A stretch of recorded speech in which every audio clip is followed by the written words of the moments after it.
আজকে আমরা সম্পূর্ণ বিনা পয়সায় আপনি আপনার বাড়িতে বসে থেকে যে সমস্ত গাছের খাবারগুলি নিজেই তৈরি করতে পারবেন এবং গাছকে দিতে পারবেন সম্পূর্ণ অর্গানিক খাবার। যে সমস্ত খাবারগুলি আপনার গাছ বা আপনার সবজি বাগান হোক, আপনার ফলের গাছ হোক বা আপনার ছাদ বাগানে থাকা বিভিন্ন ইনডোর প্ল্যান্ট হোক, যে কোনো গাছে আপনি যে সমস্ত সারগুলি ব্যবহার করতে পারবেন। কারণ বর্তমানে সার ক্রয় করতে গেলে কিন্তু প্রচুর পরিমাণে টাকা খরচ হয়। তাই আজকে এই ভিডিওটি সেই সমস্ত নতুন বাগানীদের জন্য, যারা মোটামুটি ভাবে নতুন বাগান শুরু করতে চায় এবং সার কোথায় পাবো, কি কোথায় পাবো, ক্রয় করার চেষ্টা করছে, তাদের বলছি আপনার কোনো কিছু ক্রয় করার চেষ্টা করতে হবে না। সমস্ত কিছু আপনি আপনার বাড়িতেই পেয়ে যান। শুধুমাত্র আপনাকে জানতে হবে যে কোন জিনিসটার কোন ব্যবহার রয়েছে। তো আজকে চলুন শুরু করা যাক সেরকম 10টি সেরা গাছের খাবার নিয়ে, যে খাবারগুলি আমরা প্রত্যেকে প্রতিনিয়তই বাড়িতে পেয়ে থাকি। প্রথম যে খাবারটির কথা বলবো সেটা হচ্ছে কলার খোসা। আমরা প্রতিনিয়তই কম বেশি ফল যারা খেয়ে থাকি, প্রতিনিয়তই কিন্তু আমাদের বাড়িতে কিন্তু কলাটা আসে। আর এই কলার খোসা কিন্তু আপনি চাইলে গাছকে ব্যবহার করতে পারেন। এই কলার খোসার মধ্যে রয়েছে প্রচুর পরিমাণে পটাশিয়াম, প্রচুর পরিমাণে আয়রন। তাই আপনি যদি আপনার ছাদ বাগানে এই কলার খোসাকে একদিন জলে ভিজিয়ে রেখে সেই ভেজা জলটি আপনি গাছে ব্যবহার করতে পারেন, তাতে বেশ ভালো উপকার হয়। আর তারপরে সেই সমস্ত কলার খোসাগুলি যদি আপনি জলের মধ্যে পচিয়ে নিয়ে ব্যবহার করেন 2 দিন 3 দিন ধরে, সেটাও কিন্তু বেশ ভালো উপকার হয়ে থাকে। আর তার সঙ্গে সঙ্গে আপনি যদি সেটাতে মনে হয় যে দুর্গন্ধ বা সেটা হাতানো খুব একটা বাজে ব্যাপার হচ্ছে, তাহলে আপনি এই সমস্ত কলার খোসাগুলিকে একদিন কড়ার সূর্যালোকে দিয়ে সেই সমস্ত কলাগুলিকে কুচি কুচি করে কেটে প্রত্যেকটা টবের গোড়ায় অল্প অল্প করে দিয়ে মাটিতে ঢাকা দিয়ে দিতে পারেন। এতে কি হবে, গাছে প্রচুর পরিমাণে পটাশিয়ামের সোর্সটা মিটে যাবে এবং তার সঙ্গে সঙ্গে কিন্তু গাছে আয়রনের সোর্সটা মিটবে। আর এতে কি হবে, পটাশিয়াম যদি গাছে ঠিকঠাক মতো পেয়ে যায় তাহলে কিন্তু গাছে প্রচুর পরিমাণে ফুল ফল ধারণ করে। আর ইনডোর প্ল্যান্টের ক্ষেত্রেও কিন্তু গাছ বেশ ভালো হয়, ঝকালো হয়, গাছ অনেকটা স্টেমিনার হয়। এই সমস্ত কাজগুলি কিন্তু হয়ে থাকে। তাই এই খাবারটি কিন্তু আপনাকে কখনো ক্রয় করতে হবে না, কিন্তু আপনি যদি অর্গানিক পটাশ কিনতে যান তাহলে প্রচুর পরিমাণে কিন্তু আপনাকে ব্যয় করতে হবে। 2 নম্বর যে খাবারটির কথা বলবো সেটা হচ্ছে ডিমের খোসা। ডিম কার বাড়িতে না হয়, রান্না করে কিন্তু অনেক কম বেশি প্রত্যেকের বাড়িতে 2-4টে করে ডিমের হয়। তো এই ডিমের খোসাগুলি আপনি যত্ন করে রেখে দিন। যখন 2-4টে ডিমের খোসা আপনার ছাদ বাগানে থেকে যাবে, তখন সেই সমস্ত ডিমের খোসাগুলি আপনি চাইলে রোদে শুকিয়ে নিতে পারেন। আপনি চাইলে সেগুলিকে হাত দিয়ে ভেঙে একদম ডাস্ট করে নেবেন। ডাস্ট করে নিয়ে গাছের গোড়াতে দিয়ে দেবেন। প্রত্যেকটা গাছে একটা করে ডিমের খোসা দিন, এরকম 3-4টে করে আপনি দিয়ে দিন। হয়তো আপনার ছাদ বাগানে অনেকগুলি টব রয়েছে, প্রথমে হয়তো কোনো দিন 4টে পেলেন, কোন 4টে টবে দিয়ে রাখলেন, তারপরের দিন 4টে পেলেন, তার বাকি 4টে টবে দিয়ে রাখলেন। এভাবে আপনারা ডিমের খোসা কিন্তু ব্যবহার করতে পারেন। এই ডিমের খোসার মধ্যে থাকে প্রচুর পরিমাণে ক্যালসিয়াম, যা গাছের মজবুত করতে ভীষণ রকম ভাবে সাহায্য করে। আর তার সঙ্গে সঙ্গে এর মধ্যে রয়েছে প্রচুর পরিমাণে ফসফরাস, যেটা গাছকে কিন্তু আরো ভালো রকম বা গাছের রুট সিস্টেমকে কিন্তু ভীষণ রকম ভাবে ভালো রাখে। তাই আপনারা ডিমের খোসা কিন্তু অনায়াসে ব্যবহার করতে পারেন, সেটা কিন্তু কোনো সমস্যা নেই। আর আপনি যদি সেটাকে মনে করেন যে অনেক ডিমের খোসা জোগাড় করবেন এবং সেগুলিকে সুন্দরভাবে আপনি শুকিয়ে নিয়ে পেস্ট করে নিয়ে আপনার ছাদ বাগানে রেখে 1 চামচ করে প্রত্যেক দিন ব্যবহার করবেন, সেটাও আপনি করতে পারেন। তবে এটার জন্য কিন্তু কোনো টাকা খরচা করে আপনি ডিমের খোসা ক্রয় করতে হবে না, আপনি এটা অনায়াসে বাড়িতেই পেয়ে যাবেন। 3 নম্বর যে খাবারটির কথা বলবো সেটা হচ্ছে সবজির খোসা। এটা কার বাড়িতে না থাকে, প্রত্যেকের বাড়িতে থাকে সবজির খোসা। তাই সবজির খোসা যদি আপনার বাড়িতে থেকে থাকে, সেই সবজির খোসাগুলি আপনি আপনার বাড়িতে থাকা যে কোনো একটা বালতি হোক, যে কোনো কিছু তার মধ্যে ভিজিয়ে দিন। ভিজিয়ে দেওয়ার পর এই সমস্ত গুলো এইভাবে ফেলে রাখুন। এবার আপনি প্রতিদিন আপনার ছাদ বাগানে অল্প অল্প করে বের হবে, অল্প অল্প করে ওই জলের মধ্যে দিয়ে দেবেন। আর ওই যে জলটি হচ্ছে, সেই জলটি যে তৈরি হবে, আপনি মোটামুটি ভাবে যদি 1 লিটার জল নেন, তার সঙ্গে আরো 5 লিটার প্লেন জল নিয়ে নেবেন। জল নিয়ে সেই সমস্ত জলের মধ্যে ওই জলটি মিশিয়ে দিয়ে একটা সুন্দর লিকুইড তরল খাবার তৈরি হবে, যে খাবারটি গাছের একদম দারুণ খাবার। এটা যদি আপনি কন্টিনিউ করতে পারেন প্রতি সপ্তাহে সপ্তাহে, আপনার গাছ দেখার মতো হবে। তাই আপনি এই খাবারটি কিন্তু অবশ্যই আপনি দিতে পারেন। এটার জন্য কিন্তু আপনাকে গাছ ক্রয় করতে হবে না কোনো খাবার, এটা আপনার বাড়িতে প্রতিনিয়তই তৈরি হয়। এটা কিন্তু আমরা সবাই জানি। 4 নম্বর যে খাবারটির কথা বলে সেটা হচ্ছে কাঠের ছাই। মোটামুটি গ্রামগঞ্জে প্রত্যেকটা জায়গাতে যারা গ্যাসে রান্না করে, যদি গ্যাসে রান্না না করে থাকে, কাঠের ছাই আপনি বিভিন্ন ধরনের মুড়ি ভাজা কারখানা হোক বা যেগুলো যে সব জায়গা বা আপনার বাড়িতে থাকা বিভিন্ন জায়গায় নোংরা আবর্জনা থাকে, সেগুলিকে পুড়িয়ে ফেলা হয়। সেই সমস্ত পুড়িয়ে ফেলা ছাই কিন্তু দারুণ ব্যাপার। এই সমস্ত ছাইয়ের মধ্যে থাকে প্রচুর পরিমাণে পটাশিয়াম, তার মধ্যে থাকে ফসফেট, যা গাছের জন্য কিন্তু বেড়ে ওঠার জন্য অত্যন্ত উপযোগী। তাই আপনি এই সমস্ত ছাইকে কিন্তু ব্যবহার করতে পারেন। এগুলি কিন্তু ক্রয় করার কোনো প্রয়োজন নেই।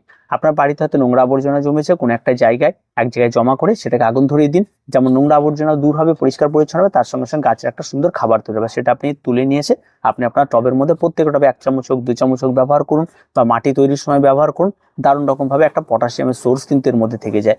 আপনি কিন্তু এইভাবেও কিন্তু অর্গানিক ভাবে কিন্তু সম্পূর্ণ এই খাবারটি কিন্তু এখান থেকে নিতে পারবেন। নাম্বার যে খাবারটির কথা বলবো সেটা হচ্ছে চিনি। চিনি আমরা কে না খাই, প্রতিনিয়ত চিনি দিয়ে এটা খাচ্ছি। যদিও চিনি আমাদের শরীরের পক্ষে ভীষণ রকম ভাবে হার্মফুল, যদি চিনি আমাদের মানুষের মোটেও খাওয়া উচিত নয়, তবুও গাছের জন্য কিন্তু ভীষণ রকম ভাবে উপকারী। তবে চিনি ব্যবহার করাটা আপনাকে একটু জানতে হবে। আপনি মোটামুটি ভাবে 1 লিটার জল নেবেন, তাতে 1 চামচ চিনি দিবেন। চিনিটা সম্পূর্ণ রকম গুলিয়ে নিয়ে তারপর আপনি গাছে ব্যবহার করবেন। এবং এই চিনি আপনি কখন কখন ব্যবহার করবেন, এই চিনি সম্পূর্ণরূপে একটা এমার্জেন্সি ওষুধ গাছের। যখন দেখবেন কোনো একটা গাছ সম্পূর্ণরূপে ঝিমিয়ে আসছে, তখন এই গাছ চিনি আপনি ব্যবহার করতে পারেন। আবার দেখবেন কোন রকম কোনো কারণবশত যদি গাছ যদি পাতা হঠাৎ করে ঝরে যাচ্ছে, সেই সমস্ত গাছে ব্যবহার করতে পারেন। বা আপনার গাছে কোনো কারণবশত যদি আপনি দেখেন যে মাটি প্রচন্ড পরিমাণ ভিজে রয়েছে এবং তাতে রুট সিস্টেম খারাপ হয়েছে, তখন আপনি চিনি ব্যবহার করতে পারেন। তো চিনিটা কিন্তু এমার্জেন্সির জন্য ব্যবহার করতে হবে, চিনি কিন্তু প্রতিনিয়ত কিন্তু ব্যবহার করা যাবে না। তাই চিনিটা যখনই আপনি ব্যবহার করবেন সেটা একটু বুঝে শুনে ব্যবহার করবেন। তবে চিনি কিন্তু আপনার প্রয়োজন পড়বে। আপনার যে কোনো ইনডোর প্ল্যান্টের ক্ষেত্রে দেখবেন হঠাৎ করে পাতা হলুদ যাচ্ছে, সেক্ষেত্রে যদি হঠাৎ করে আপনি চিনির জল ব্যবহার করেন, তাহলে সেখানে ভীষণ রকমভাবে কার্যকর হয়। চিনিতে থাকে প্রচুর পরিমাণে কার্বন, যা গাছের জন্য ভীষণ উপকারে আসে। আর তার সঙ্গে সঙ্গে কিন্তু থাকে চিনির মধ্যে প্রচুর পরিমাণে ছোট ছোট মাইক্রোনিউট্রিয়েন্ট, যেগুলি ভীষণ রকমভাবে কাজে লাগে। 6 নম্বর যে খাবারটির কথা বলবো সেটা হচ্ছে মাছ ধোয়া জল। আপনাদের কার বাড়িতে না মাছ আসে, যখনই আপনি মাছটিকে প্রথম অবস্থায় ধুচ্ছেন, তখন দেখবেন সেখানে যে মাছ ধোয়া জল বা মাছের রক্ত বা মাছের আঁশ সমস্ত জল বেরোচ্ছে, সেই জলটিকে আপনি আলাদা করে রেখে দিন। এবং সে 1 লিটার জল বেরোক বা 2 লিটার জল বেরোক, সেই জলটিকে আপনি প্রত্যেকটা গাছে ব্যবহার করুন। দেখবেন আপনার গাছের চেহারা, আপনার গাছের স্বাস্থ্য, আপনার গাছে এত সুন্দর হবে আপনি চিন্তা ভাবনা করতে পারবেন। তাই মাছ ধোয়া জল কিন্তু দুর্দান্ত কাজ করে। আর এর মধ্যে থাকে প্রচুর পরিমাণে আয়রন, ক্যালসিয়াম, তারপরে আপনার থাকে হচ্ছে ম্যাগনেসিয়াম, প্রচুর পরিমাণে থাকে। তাই অবশ্যই আপনি কিন্তু এখানে ব্যবহার করতে পারেন আপনার এই মাছ ধোয়া জল, যেটা কিন্তু আপনার বিভিন্ন ধরনের গাছের ক্ষেত্রে ভীষণ উপকারে আসবে। আর অনায়াসে কিন্তু আপনি এটা ব্যবহার করতে পারেন, কারণ এটা কিন্তু বিনা পয়সায় আপনার বাড়িতে কিন্তু অ্যাভেলেবেল রয়েছে। 7 নম্বর যেটা কথা বলবো সেটা হচ্ছে চা পাতা। চা পাতা আমরা কে খাই না, প্রত্যেকেই চা খেয়ে থাকি, আর চা পাতাগুলিকে আমরা ফেলে দিয়ে থাকি। তো অনায়াসে সেগুলিকে আপনারা নেবেন, নিয়ে একটু জল দিয়ে একটু একদিন রোদে শুকিয়ে নেবেন, বা একটা জায়গা রাখবেন যে কন্টেনারের মধ্যে এটাকে জমিয়ে রাখবেন। জমিয়ে রাখার পর এটা আপনি ব্যবহার করুন। বা প্রতিদিনের চাটা যদি আপনি মনে করেন অল্প করে চা বেরোলো, অল্প অল্প করে প্রত্যেকটা টবে টবেই ব্যবহার করে দিন। খুব অনায়াসে ব্যবহার করা হয়। চায়ের মধ্যে একটু চিনি রয়েছে জন্য কোনো ক্ষতিকারক কিছু নেই, তাতে খুব ভালো। এটাও কিন্তু খুব বেশ ভালো একটা জিনিস। তাই আপনারা অনায়াসে এটা কিন্তু ব্যবহার করতে পারবেন। তো চা পাতা কিন্তু আপনারা ব্যবহার করতে পারেন, কারণ চা পাতা একটা পাতা পচার মতো কাজ করবে। এর মধ্যে নাইট্রোজেন, ফসফরাস, পটাশিয়াম, মোটামুটি যত ধরনের গাছের খাবার সবই কম বেশি থেকে থাকে। তাই এটা আপনারা অনায়াসেই ব্যবহার করতে পারেন। 8 নম্বর যে খাবারটি কথা বলি সেটাই ফিটকিরি। ফিটকিরি কিন্তু দারুণ একটা জিনিস, যেটা মোটামুটিভাবে অনেকের কাছে কম থাকে, কারণ এখন আমরা প্রত্যেকে মোটামুটি সেলুনে গিয়ে দাড়ি টাড়ি কাটা হয়। আর যারা আগে মোটামুটি বাড়িতে কাটতো, তার প্রত্যেকের একটা কিন্তু সেলুনের না যেত, বাড়িতে কাটতো, তাদের কাছে কিন্তু ফিটকিরি থাকতো। আর ফিটকিরি বাজারে খুব কম দাম, তেমন কোনো কিছু নেই। কারণ ফিটকিরিটা এই কারণেই বলা হলো, ফিটকিরি এমন একটা জিনিস যেটা আপনি বাড়িতে থাকলে আপনার বাড়িতে ম্যাগনেসিয়ামের সোর্সটা দারুণভাবে গাছকে মেটায়। তাই ফিটকিরি যদি আপনি অল্প জলের মধ্যে ভিজিয়ে নিয়ে এবং সেই জলটাকে যদি গাছে স্প্রে করতে পারেন, তাহলে আপনার ম্যাগনেসিয়ামের সোর্সটা মিটে যায়। ফলে গাছের পাতাগুলো অনেকটা গ্লেজি হয়, গাছের পাতা অনেকটা সবুজ ভাবটা ধরে রাখে, গাছের ক্লোরোফিলটা ভালো থাকে, গাছ সালোক সংশ্লেষ ভালো করতে পারে। তার জন্য কিন্তু এই ফিটকিরি আপনি ব্যবহার করতে পারেন। আর যদি ফিটকিরি নাই থাকে, আপনি ম্যাগনেসিয়াম সালফেট ক্রয় করেও নিতে পারেন, কারণ ম্যাগনেসিয়াম সালফেট খুব একটা বেশি দামও নয়। তা আপনি একবার ক্রয় করলে কিন্তু আপনার অনেক দিন চলে যাবে, তাই সেটাও আপনি করতে পারেন। তাই অনায়াসে আপনি এই জিনিসগুলো কিন্তু আপনি আপনার বাড়িতেই ব্যবহার করতে পারবেন। 9 নম্বর যে বিষয়টি রয়েছে সেটা হচ্ছে পুজোর ফুল। আমাদের বাড়িতে সাধারণত কম বেশি অনেকের বাড়িতে পুজো হয়ে থাকে, সেই সমস্ত পুজোর ফুল থাকে, বা বিভিন্ন ধরনের গাছের পাতা থাকে, যে পাতাগুলিকে ফেলে দেওয়া হয়, সেই সমস্ত পাতাগুলিকে এক জায়গায় জমিয়ে রাখুন। এই পুজোর ফুলগুলি জমিয়ে রাখুন, সেগুলি যখন পচে যাচ্ছে বা কোনো কিছু হচ্ছে পরিষ্কার পরিচ্ছন্ন করে, সেগুলি দেখুন অনায়াসে খুব তাড়াতাড়ি পচে গিয়ে একটা দারুণ খাবার তৈরি হয়। তো সেই সমস্ত জায়গাগুলিকে আপনার ঠিক রাখতে হবে, যেখানটা আপনি নোংরা জমা করবেন, যেখানে ঢিপ করবেন, ঠিক আছে, এই পুজোর ফুলগুলিও রেখে দিলেন সেই সমস্ত জায়গায়, সেগুলি কিন্তু অনায়াসে আপনি ব্যবহার করতে পারেন। এগুলি কিন্তু খুব ভালো কার্যকর একটা গাছের জন্য। এর মধ্যে নাইট্রোজেন, ফসফরাস, পটাশিয়াম সমস্ত সোর্সই আপনি মোটামুটিভাবে পেয়ে যাবেন। আর 10 নম্বর যে জিনিসটি কথা হলো সেটা হচ্ছে কফি। কফি আমরা কম বেশি প্রত্যেকে খেতে। কফি কিন্তু এমার্জেন্সি পিরিয়ডের জন্য আপনি ব্যবহার করবেন। প্রতিনিয়ত গাছে প্রচুর পরিমাণে কফি ব্যবহার করতে তেমন নয়। সাধারণত যে সমস্ত গাছগুলি অ্যাসিডিক মাটি ভীষণ রকমভাবে পছন্দ করে, সে সমস্ত গাছে যদি আপনি এই কফি ব্যবহার করতে পারেন, তাহলে কিন্তু ভীষণ রকমভাবে কাজ করে। অনেকে রয়েছে বুগনভিলিয়া করছে, হয়তো দেখা যাচ্ছে তার কাছে ফুল হচ্ছে না, কফি আপনি ব্যবহার করতে পারেন। অ্যাজিলিয়া রয়েছে, অ্যাজিলিয়াতেও আপনি কফি ব্যবহার করতে পারেন। বিভিন্ন ধরনের ফুল, যে সমস্ত গাছগুলি আপনার ছাদ বাগানে পার্মানেন্ট গাছ, সারা বছর ফুল দিয়ে থাকে, সেই সমস্ত গাছগুলিতে কিন্তু আপনি অন্তত মাসে একবার করে কফি ব্যবহার করতে পারেন। অন্তত 1 চামচের 4 ভাগের 1 ভাগ কফি আপনারা নিতে পারেন, সেটা জলেগুলি কিন্তু আপনারা ব্যবহার করতে পারেন।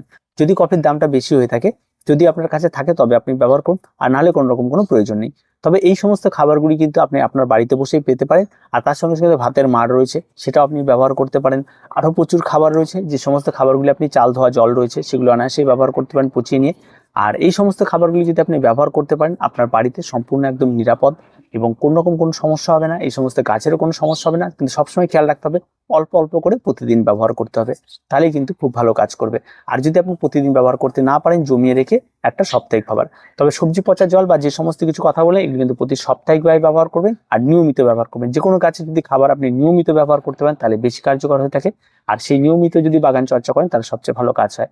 তো আজকে এই পর্যন্ত, দেখা হচ্ছে পরবর্তী ভিডিওতে। প্রত্যেকে ভালো থাকবেন, প্রত্যেকে সুস্থ থাকবেন, আর চ্যানেলটিকে অবশ্যই সাবস্ক্রাইব করে রাখবেন।